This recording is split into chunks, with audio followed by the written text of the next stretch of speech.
ನರೇಂದ್ರ ಮೋದಿ ನೇತೃತ್ವದ ಸರ್ಕಾರ ದೇಶದ ಆರ್ಥಿಕ ವ್ಯವಸ್ಥೆಯ ಮೇಲೆ ಬಹಳ ದೊಡ್ಡ ಹೊಡೆತವನ್ನ ಕೊಟ್ಟಿದೆ. ನೋಟುಗಳ ಬ್ಯಾನ್ ವ್ಯವಸ್ಥೆಯಿಂದ ಆರ್ಥಿಕ ವ್ಯವಸ್ಥೆಯಲ್ಲಿ ಗೊಂದಲವನ್ನ ಉಂಟು ಮಾಡಿದೆ ಎಂದು ಕಾರ್ಕಳದ ಮಾಜಿ ಶಾಸಕ ಗೋಪಾಲ್ ಭಂಡಾರಿ ಹೇಳಿದರು.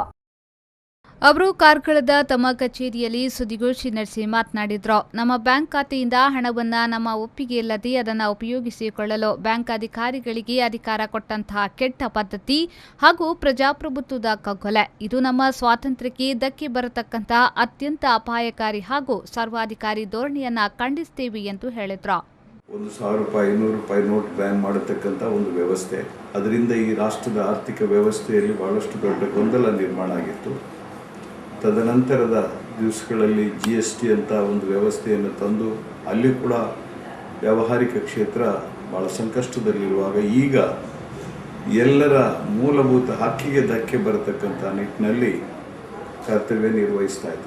ಒಂದು ರೀತಿ ಸರ್ವಾಧಿಕಾರಿ ಧೋರಣೆಯ ನಿಟ್ಟಿನಲ್ಲಿ ಏನು ನಮ್ಮ ಬ್ಯಾಂಕ್ ಖಾತೆಯಲ್ಲಿದ್ದಂಥ ಹಣವನ್ನು ನಮ್ಮ ಒಪ್ಪಿಗೆ ಇಲ್ಲದೆ ಅದನ್ನು ಉಪಯೋಗಿಸ್ಕೊಳ್ಳಲಿಕ್ಕೆ ಬ್ಯಾಂಕಿನ ಅಧಿಕಾರಿಗಳಿಗೆ ಅಧಿಕಾರ ಕೊಡತಕ್ಕಂಥ ಒಂದು ಕೆಟ್ಟ ಪದ್ಧತಿ ಏನಿದೆ, ಇದು ಬಹುಶಃ ನಮ್ಮ ಸ್ವಾತಂತ್ರ್ಯಕ್ಕೆ ಒಂದು ರೀತಿಯಲ್ಲಿ ಧಕ್ಕೆ ಬರತಕ್ಕಂಥ, ನಮ್ಮ ಆರ್ಥಿಕ ವ್ಯವಸ್ಥೆಗೆ ಮಾತ್ರ ಅಲ್ಲ, ನಮ್ಮ ಮೂಲಭೂತ ಹಕ್ಕಿಗೆ ಧಕ್ಕೆ ಬರತಕ್ಕಂಥ ಒಂದು ಸ್ವರೂಪ ಕಂಡು ಬರ್ತಾ ಇದೆ. ಇದು ಅತ್ಯಂತ ಅಪಾಯಕಾರಿ ಮತ್ತು ಸರ್ವಾಧಿಕಾರಿ ಧೋರಣೆಯಾಗಿದೆ.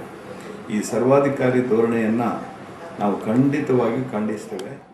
KM Khalil, V4 News 24/7 Karkala.